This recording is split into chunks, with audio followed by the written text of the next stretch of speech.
Like anticipated, Bayern Munich has eventually parted company with Carlo Ancelotti after the club's horror show in Paris. But is the Italian tactician wholly to blame for the club's impending crisis? Breaking: Carlo Ancelotti is no longer FC Bayern and head coach. Latest ihttps://uzv2bzg1gw.twitter.com/mqrir4klrz6 Bundesliga English at Bundesliga. And September 28, 2017. In football, more often than not, coaches tend to get the chop for their team's woeful run of form. And in this case, Ancelotti got more than his fair share.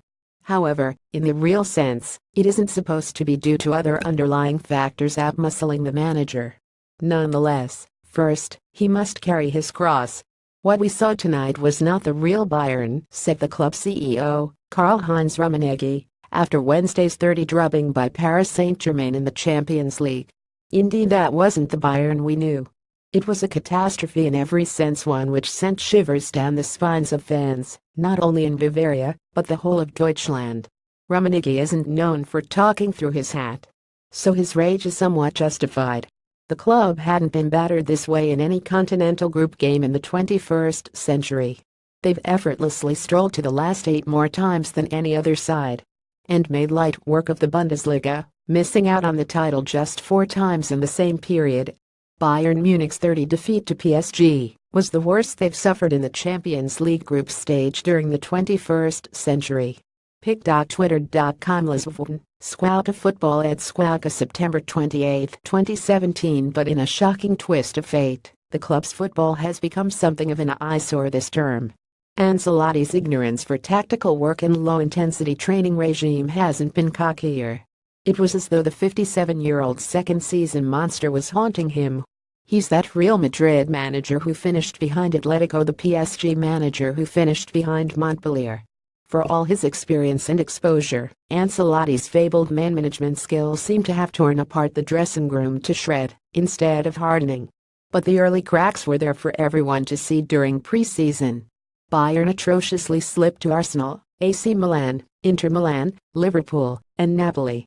Now barely 6 weeks into the new season, they've already dropped 4 points and crumbled when it mattered at the Parc des Princes. But it will be utter prejudice to plant all blame on the ex-AC Milan coach. Rummenigge and his cohorts are equally culpable for their inactivity in the summer. Despite its vast wealth, the Bavarians were literally absent in the market, with Corentin Tolisso, who isn't even world-class, their only notable addition. Instead, they resorted to high-profile loan signings like James Rodriguez and cheap homegrown talents. Serge Gnabry, Sebastian Rudy and Niklas Süle make up this category. A failed summer was only going to mean one thing for the club: lack of quality and a tainted squad worsened by Xabi Alonso and Philipp Lahm retirements. Injuries to key players such as Manuel Neuer, Mats Hummels and Jerome Boateng didn't do them any good. Their replacements Van Ulrich, Javi Martinez and Niklas Süle haven't been anywhere up to scratch in their absence. Yet the biggest problem may not even be Ancelotti nor the club's hierarchy, but the players themselves. President Uli Hoeneß affirmed this assertion by claiming there were 5 players against Ancelotti. Star trio Robert Lewandowski, Thomas Muller and Arjen Robben all voiced their discontent at various stages of the season, with the latter refusing to back the Italian after the defeat in Paris. And that the Bundesliga, generally, is having a poor season in European terms, so bad that it slipped from 2nd to 4th in the UEFA coefficient table. This, perhaps, is the consequence of the league's financial imbalances. Once the majority of teams cannot compete, the one at the top isn't challenged and inevitably slides back. Like every other manager, Ancelotti had his flaws during his brief stint at the Allianz Arena. But evidently, the Italian was just one of many problems exterminating the Germans.